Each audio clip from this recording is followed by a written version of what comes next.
The broadcast is now starting. All attendees are in listen-only mode.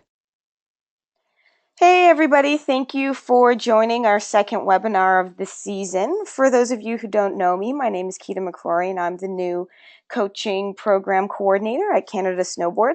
Tonight we have Adam Higgins and he will be speaking on skill tracking and data tools. Thanks, Keita. Hey everybody. If you guys want to ask any questions, feel free throughout. Or if you'd rather save it to the end, we can do that too, but I don't have a problem if you want to ask some questions. If you do, you're going to have to unmute yourself. If you've used this before, just kind of figure it out. Everyone's muted right now, so there's a little microphone button. Make sure you touch it and you'll go green and you can ask your question. Just interrupt me if you need to, or I'll pause a few times and ask for questions. And yeah, we'll get going soon. Keita, you think we're good to go, or do you want to wait on anybody? We have 11 out of 15 here, so I think may as well start now and they can just join later. Okay. You can't unmute yourselves. Okay. Well, then let's do it like this. If you have a question, type it into the question box. Keita will moderate that and can ask some questions, ask your questions, and we'll go from there. Does that sound good, Keita? Yeah, sounds great. All right. Thanks for the heads up there, Kim. Appreciate that. And yeah, we'll get going. So as Keita mentioned, my name's Adam Higgins. I'm one of the program managers in the high performance department at Canada Snowboard. I work specifically in the next gen layer, so managing essentially our up and coming prospects for the national teams, and scouting below to find out who we've got coming up the system. So part of my job is essentially tracking athletes and starting to collect information on them and on what we can find and how we can do it. So we're going to go through a little bit of our tools and some of the processes I use and some that other people use. And, hopefully you guys can share some of the stuff you're using, ask some questions about what you can access, and we'll go from there. So we'll start here. So data. So since it's snowboarding, it's been a little while that people have started collecting information. There's not a lot out there. There could be a lot, but what are you looking for? I mean, what do you want to know about? What can you know about? What can you do with it? That's the other question. So, you can collect and collect and collect, but if it's not telling you anything, what do you want to find out? So that's been a big one is what's worth collecting. From an organizational standpoint, we've collected members. We want to know how many members we have, where these people are, where are they going. That's one thing. From a high performance perspective, that's not really going to help us out too much, except for knowing how many people we can pool from in the country. But big questions they're asking around. I mean, why do you have it? So biggest thing we want to know is how can it help, and what do we want to do with it for?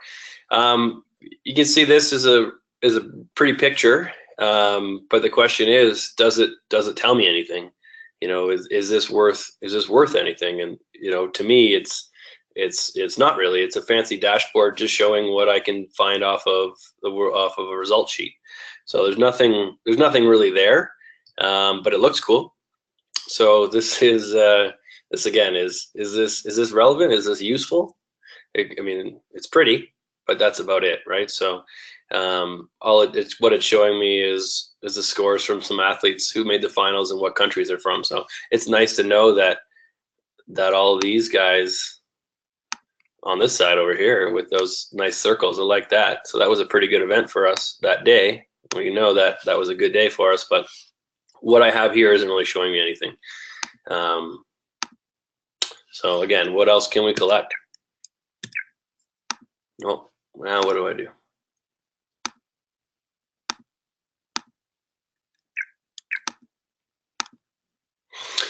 So what we wanted to do is, I'm going to share this idea or this model here. This is from our director of sports science, and it's the idea that about the performance model and the preparation framework. So he's a strength and conditioning expert. He comes from that world, and he's a scientist. So he's said these things before, that some people in his field get caught up in what they're good at, so what they're doing, and their preparation is the preparation. So they think that, oh well, we got to have the best bicep curl, so we're going to do that, and that's going to make you the best. Well, that's not the case.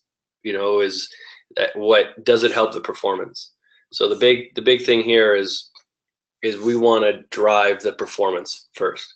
So the idea being that as whatever we find out and whatever we collect, we want to be able to add it in and add to the preparation to drive performance.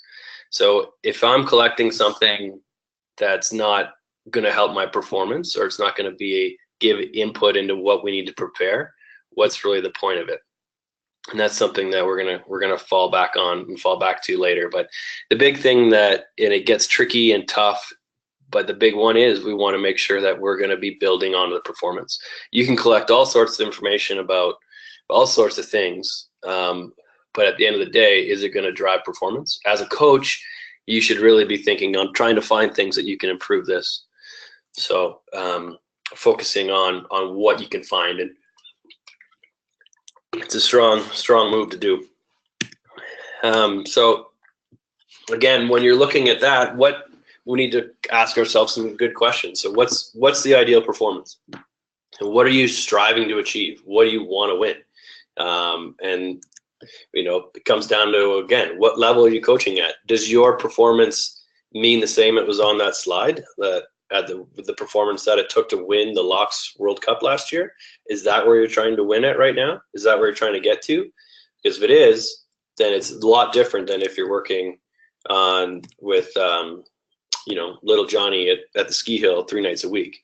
So again, think about where you are, what you're trying to get to, and how you can collect information for it. Are you looking at is it performance based or is it outcome based? And again, the difference here, you can think about these two things. Are you looking at skills or are you looking at results? So I would suggest, again, I'm going to come back to it, leading towards performance based outside of an outcome based results track, even though the outcome is a lot easier to find and track. But again, we're going to look at what skills and what can you track and what skills do you want, and are they going to contribute to increasing your performance or your athlete's performance. So this, if you guys have probably seen or maybe you've not seen before, this is the kind of summary of our long-term athlete development plan. It's essentially just a little basic roadmap that was created by Canada Snowboard a number of years ago, to help our coaches and help our parents and athletes understand what they need to do to essentially move on to the next level. And it's easy to get caught up in the top here. These are essentially the outcome that we're looking for. But the big bit is down here in the process. So what are you doing? How many hours are on snow? How many dedicated hours of training are you doing? How much is going on within your program? Are you matching these things? So this was essentially designed as a small little program analysis that you could do to decide if you're doing enough. Is your program doing enough? You want to be a Junior Worlds contender? Well, are you doing these things? Are you on snow this much? What are you doing? And that's a big piece of the pie. If you looking back at your stuff is like, how many days on snow are you doing? Are you tracking that? Should you be? Is volume going to be a contributor? And I would say yes, that's a contributor to performance, so you should be tracking that. What events are you going to? How many are you doing? Do you have any help? Again, these are things that you do have and you do know. And as a coach and in snowboarding, we've done this for a long time, mostly in our heads or in our programming, but starting to put it on paper so you can communicate these things is great. Any questions coming up, Keita? Are we still good to keep going? Sorry, I just had to unmute myself. Nope, we're all good. Am I talking too fast? I don't think so. Guys, if you think Adam's talking too fast, raise your hand. All right. So you can look at that as a program assessment, but now again, if we dive a little deeper into the athletes themselves, what can we look at? So at the highest end, and essentially at the lower end, you can perform gap analysis. Now, a lot of you have probably done this. Maybe you haven't done it in a structured design format on an Excel spreadsheet or in a big tick box, but the idea here being is you're looking at your athletes and trying to decide where their gaps are to get to the next level. If you've established where you're trying to get to and the ideal performance, depending on what your level is, then you can build out that gap. So where's your athlete compared to that ideal? And that's what we want to always try to find out when we're gathering information. So when we do these, we want to separate these into domains. So you can think back and think about, in what areas do you need to assess your athletes? What areas do you need to try to find your gaps? And again, it comes back to what areas do you coach and what areas do you see? You guys should recognize this. The old TP or the reverse TP in our coaching programs. We start at the E and we work backwards. I'm going to work forwards today, not backwards. But so again, thinking about technical skills, tactical skills, psychological parameters, physical skills or physical characteristics, and the training environment. So in all of these things, something should be happening. Your athletes should be strong. They increase in level as they move up, and there's an ideal performance and an ideal standard that they're trying to get to, or there should be working to achieve. And as a coach, you have to be working towards something and understanding each one of those things. Oh, don't forget about equipment. There's 2 E's, isn't it?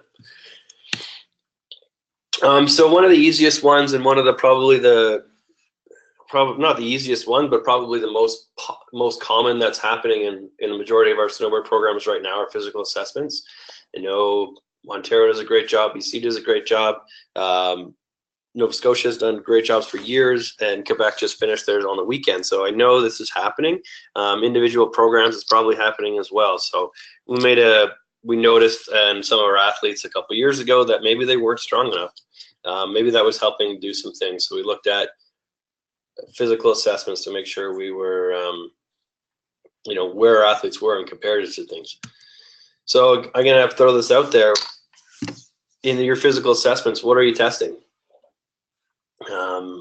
And again, why are you testing that? So one thing we've done is we used to have a large battery of tests that were put forward from the snowboard cross community, and we used to run them across all disciplines. Did it make sense for a slopestyle snowboarder to run a beep test? And we've had countless arguments about this. And, countless arguments about if it's the right thing to do. Is it necessary? Is it required? And again, it comes back to this question of, does it fit within the performance model? Because we've had top slopestyle athletes who can't run a strong beep test. Some of them that can, maybe they don't, but is that a measure of what's really driving the performance? So one thing that we've been able to do at the highest level is look in to find parameters that really make sense to assess that are going to contribute to performance.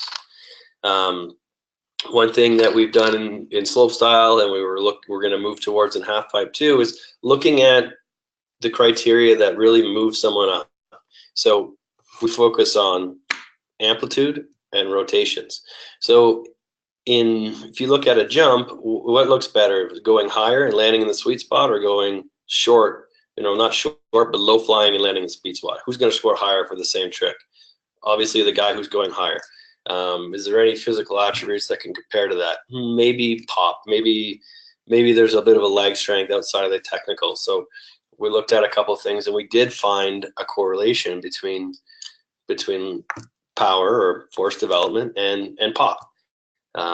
So we tested it, and it became a very strong test. It became a validated test that was going to work on a performance model.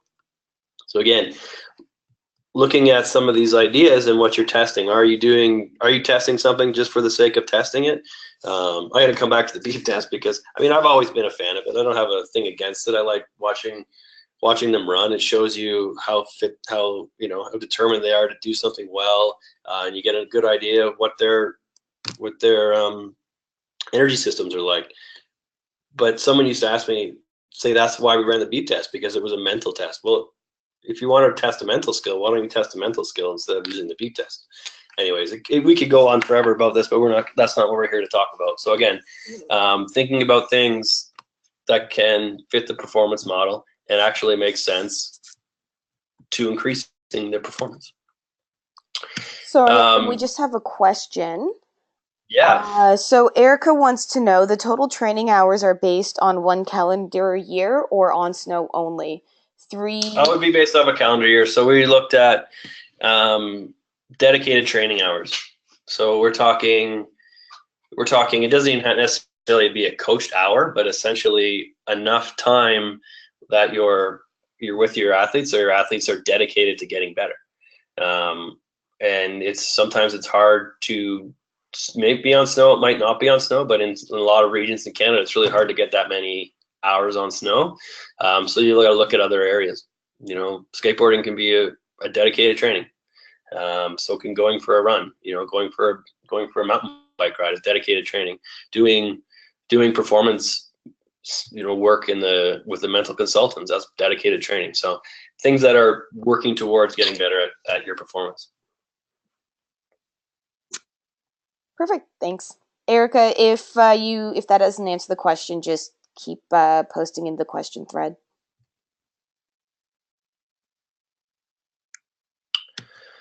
So within the physical domains, what we've looked at athletic competencies. So, how athletic is an individual? How do they move? Do they move well? Do they move often? Can they move under load? We looked at mobility. So within again, that's flexibility and how your joints are moving. Are you mobile enough to complete the task that's required by your discipline? Or for snowboarding, stability. Can you get in a very stable position from an unstable position? And then again, coming back to strength and conditioning. So again, looking at tests that really make sense to the discipline. And again, I'm talking at the higher level. For younger athletes, running them through some of these tests are great. Some of them aren't that repeatable because we do some testing on force plates and all sorts of different things. But we're working on trying to make them a little more repeatable for our developing programs and keep them standard so we can move them through. But it's all based around these things. So I'm going to show you this right here. This is an athlete going through his athletic competency.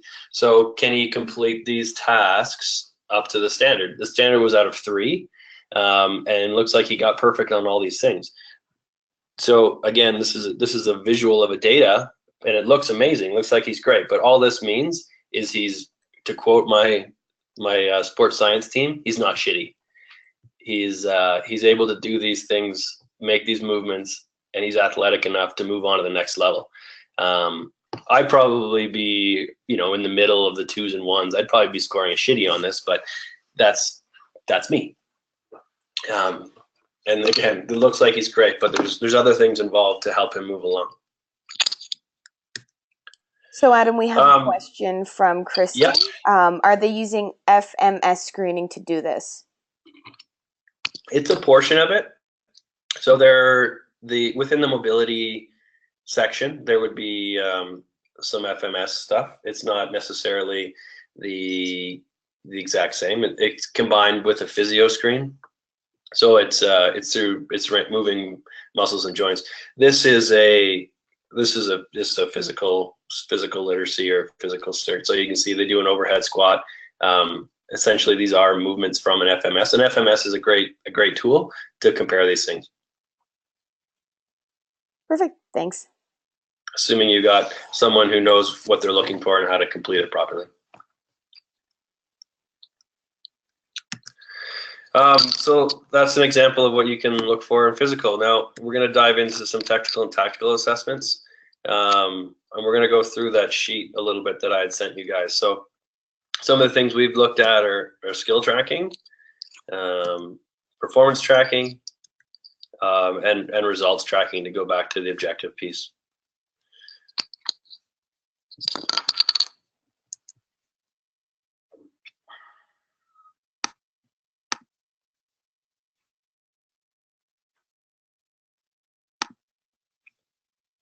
So if any of you have used this, and I suggest you do, I suggest you take a look at the README sometime. Have a look through it. Again, this was a process that we designed a number of years ago to try and to get a good feel of who we had in the system, because we couldn't go around and get every athlete. So we looked to try to get our coaches to complete these, or give them an opportunity to track their athletes if they wanted to use this. It's a similar explained in there. We last, if you were going to submit them, there was a project that we had. We're looking to have our athletes submitted with video. And if there's something that you do want to submit, we will, and hopefully ask and try to collect more information. But we're always happy to select to have these. So if you're at any point in the year, if you really want your athletes to be noticed, fill these out and send them in so we get a good idea, because we can watch them at nationals and keep an eye on them. The next tab over is the athlete pathway, which we briefly touched. You guys may have a time to look at it. It's out of our LTAD. It's not it's not mind-blowing stuff. It's here. It's not, I wouldn't say it's out to date, but it could be use a little update. And we're working to get out another updated version of this, probably by the end of this season. The next tab is an overview of the skills matrix that was created with the work with the good people at Sport for Life. Excuse me for mumbling here. And again, just a little breakdown on what could be happening. So these could be some benchmarks and some performance standards for your athletes to go through. If you look at one particular, so if we picked a stage 4 athlete, we looked at a technical skill.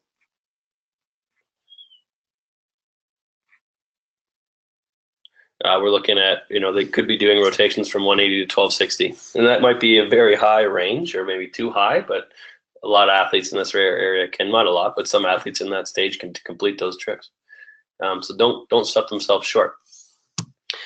If you keep going, there's a little bit scaled down version of the KPIs. So again, just looking at some specifics about who the athletes are, some small metrics. Some more information on the program, what stage they're in, and what they're doing. So the big piece to pay attention to is the rubric. So it's based off the skill development model, and this is what can be a little tricky with this initial data assessment that we were working toward, because it's objective, it's subjective based on who's filling it out. So a coach could say, well, my athlete's perfect at this, and they could mark them down for all 5s. And it may be true, but it may not be. So when you fill these out, be reasonable and be serious about your athletes. If it's going to be something you think is going to help you plan your program, or run a new session off of, because if you're thinking they're perfect, then I guess they're ready to move on to something else. But if they're not, you can find areas in here that they can do some work. There's a tab for the slopestyle guys as well. There's different skills that you can fill out. We have a half pipe one, and this was a different way we had broken out our rotations charts into this little level here. Some of you may have seen this chart before. If you've ever submitted, if an athlete's ever been invited to submit to a next gen program or a national team project for slopestyle or half pipe, we asked the coaches to fill this out to get an idea of what tricks, what skills they're doing. And again, this can be very important to know what level they're at. How are they tracking towards elite performance? Or what are they doing? Are they learning new ones? So we have some information on some of our athletes based on this. And again, it is a skill. It is somewhat subjective. but we asked them to submit video to back it up to make it a little more objective.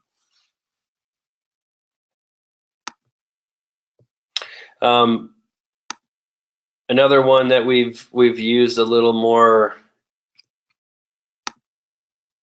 Just bear with me for one moment. Sorry.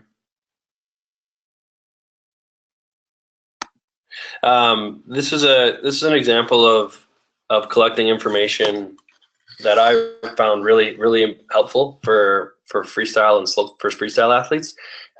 It's something that I've been doing for a number of years now when I go to events. So you may see me at nationals with a video camera off to the side somewhere and a notebook. And when I'm there, what I'm doing is I'm gathering information on what's happening in the event.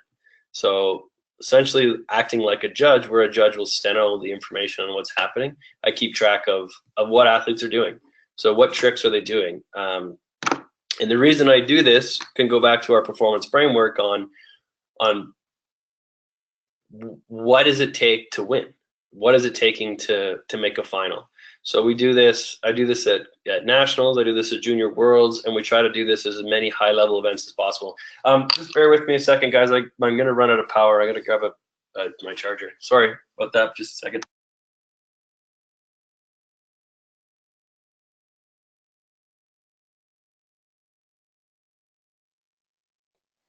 Hey guys, so I've had a couple people contact me and just saying that they can't seem to download the assessment tool. If you want, I can send everyone an email with this assessment tool, if that works for you guys.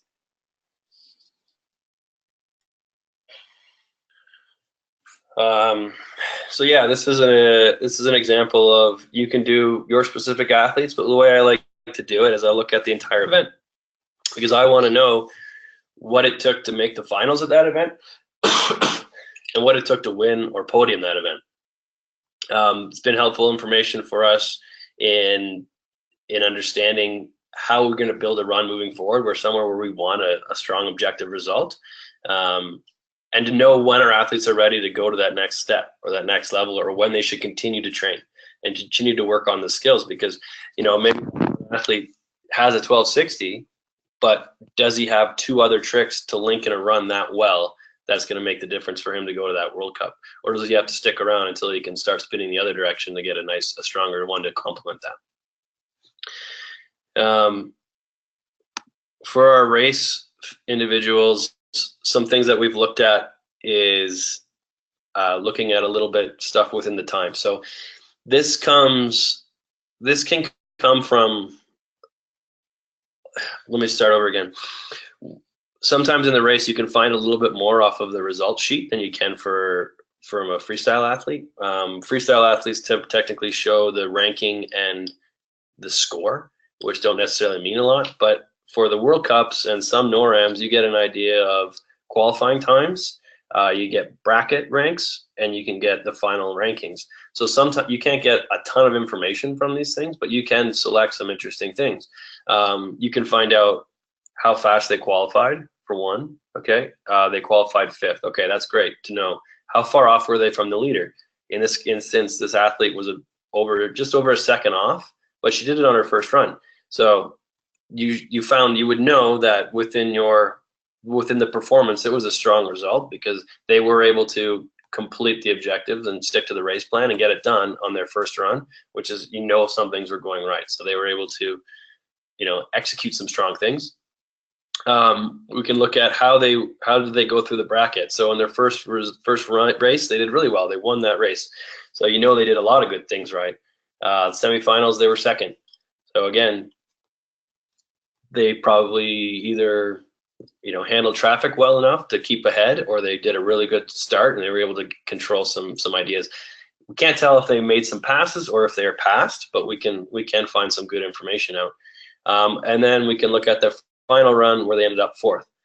So we can tell from this that they had a good race throughout the day, but something probably happened in that last heat, or maybe they fell, or something didn't quite go right. Without having the coach or interviewing the athlete or being actually at the event or seeing it, we can find out a few things. And it's not everything, but you can start to collect some information on the athletes, and you can start finding out some ideas on where they are, what they're doing, and how things are going.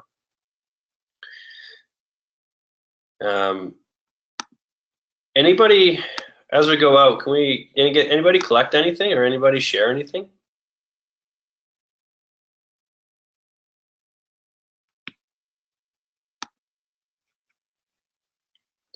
Well, some of my athletes, some of my coaches that we use, I know they collect a lot of things. I have one coach. We started collecting volumes in our jump camps and slopestyle teams. So we started collecting how many jumps they were doing in a day, and some of them do a lot more than others. Some of them don't, and some of them more strategic. But typically, in their most productive camps, they're almost doing 50 jump. One of the guys is doing about 50 jumps a day, which is pretty crazy. It's pretty crazy to think of. He's doing 50 jumps, and the majority of them are probably greater than 1080.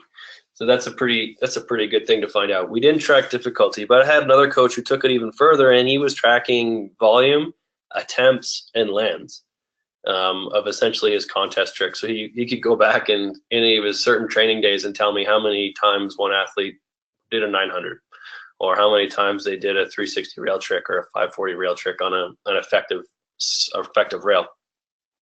Again, this helped that coach know, and those other coaches know what they were, when they were ready to go. I had another coach, one of our comp devs, who created a great little chart where the athletes would go in and fill it out every day. So after their training, if he wasn't there, they would go in and they would highlight what they did. So if something was a green trick, if you landed it every time, or the majority of your times, or if it was a red trick. So he would, when they're going to build out their plan for an event they'd go to, they say, I want to do that. He'd look at the chart and say, well, it's a red trick. You've never landed it before. Why do you think you're going to be able to do it today? To help him with his planning. So definitely aiding the performance framework. If we go back to the idea of outside of the performance here, and we look at the outcome based, we're now talking about results. So this isn't on the sheet that I have for you guys, but I just added it in to show you. This is strictly based off of results and strictly based off of a small sample of results. Before Sochi on the podium asked us to come up with what they described then as a podium pathway, where we looked at Olympic medalists over their years and how their results tracked them towards their medals. So we could look at our athletes and say, are they tracking? Really difficult thing to do with snowboarding, as there's not a lot of Olympic medalists. This is an example from Alpine, and there's only 12 Olympic medalists so far.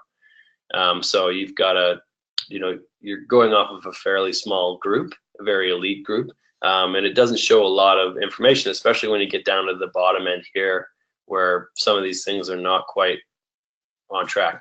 But what we're able to do is find out essentially a little bit of a pathway, and to find out if our athletes are going there.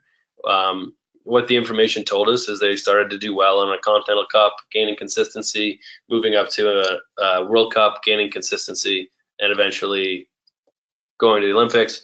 And then going to their second Olympics, they found some success. So this is an example of just strictly results tracking that we do, and we're currently in the middle of evolving it to a much more sophisticated system. And I was hoping I'd have some more of that information to share with you, but I don't quite have it yet.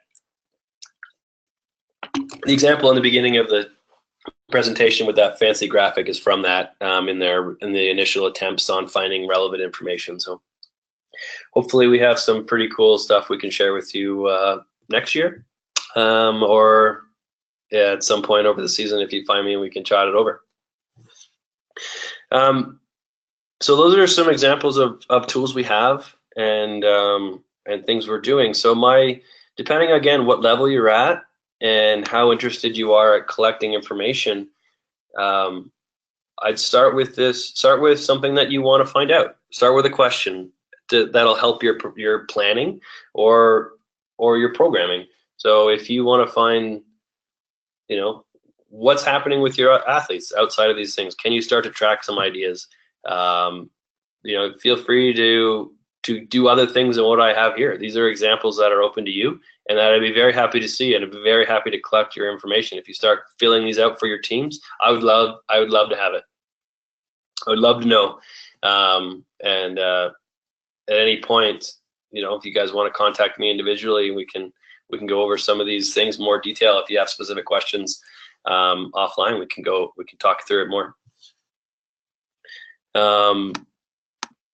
But yeah, I had a few other things that I was going to talk about today. I wasn't sure where exactly this process was going to go.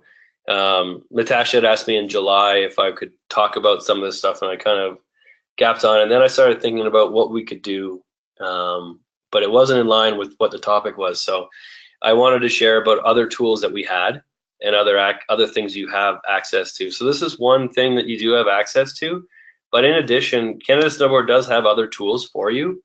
And maybe you know this, maybe you don't, but there's all sorts of interesting information on the website. It can be hard to find. That's true, I know.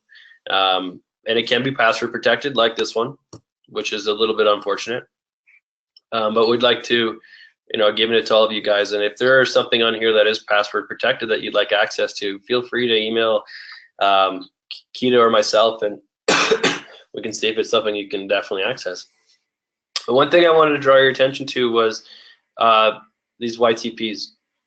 So if any of you coaches are planning documents or creating ideas, or you don't know where to start, or you don't have a plan, take a look. You can download a YTP and get started with it. And again, all it is a fancy calendar that can help you plan out your days. Not exactly the topic we're going to get into today, but this is something that you could look at building some things and adding some planning and some tracking into your scheduling. Build out a section in here where you can add what you did on that day, or a debrief day, a debrief that you can do at the end of a session, so you have a good idea of what your athletes are up to. Highly recommend it. Hard to find the time sometimes, but highly recommendable. I think that's about it, Keita, for what I was planning to talk about. So if there's anybody want to open up some discussion or some comments, please fire away. Perfect. So we'll stay on for another couple minutes. If you have any questions, I'll actually unmute everybody so that we can hear from you and you're not typing things out.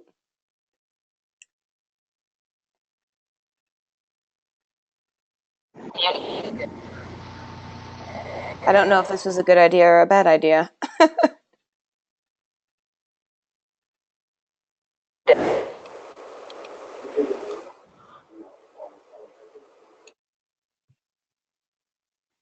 So Erica wants to know, where do you find all the documents online? All right. So the page I had here, Erica, this is like if we started our homepage, there's document centers out of all our teams. Those are typically, you'll typically find selection protocols and things like that down there.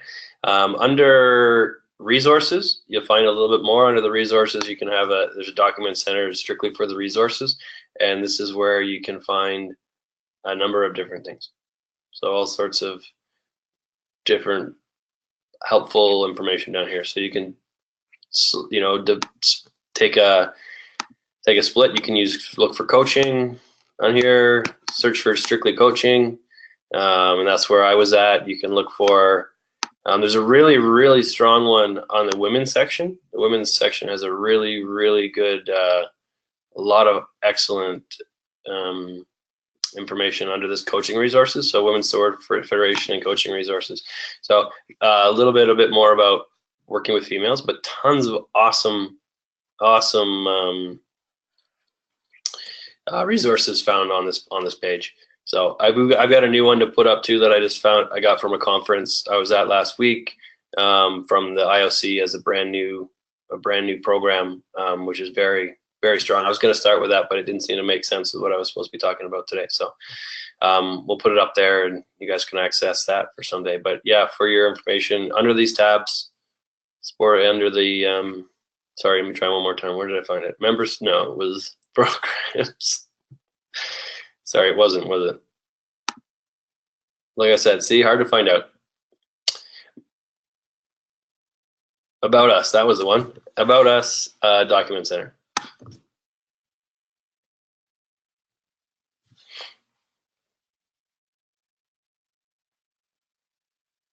Perfect. Any other questions, anyone? Erica says thank you. You're welcome. And all right. Well, so this will be posted on the Canada Snowboard website if you guys wanted to kind of reference this and use the information. And again, I will send everybody the assessment tool through email if you're having a hard time opening it or anything like that. One last call for questions. If not, thank you very much for participating and have a great evening, afternoon, or night, wherever you are. And as I mentioned, feel free to reach out if you want to talk through some of this stuff together, or share what you're doing and how we can, share what you have, or insights on what you're doing, and share tracking on your athletes. Be very happy to see what's going on. Cool. All right. Have a great evening or night, everybody.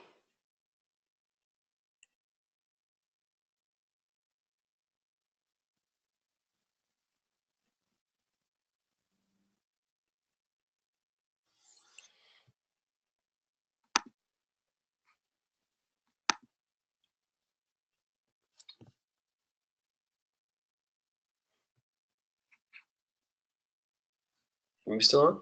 Yeah, I don't know how to end it. I'm just pushing buttons. Yeah.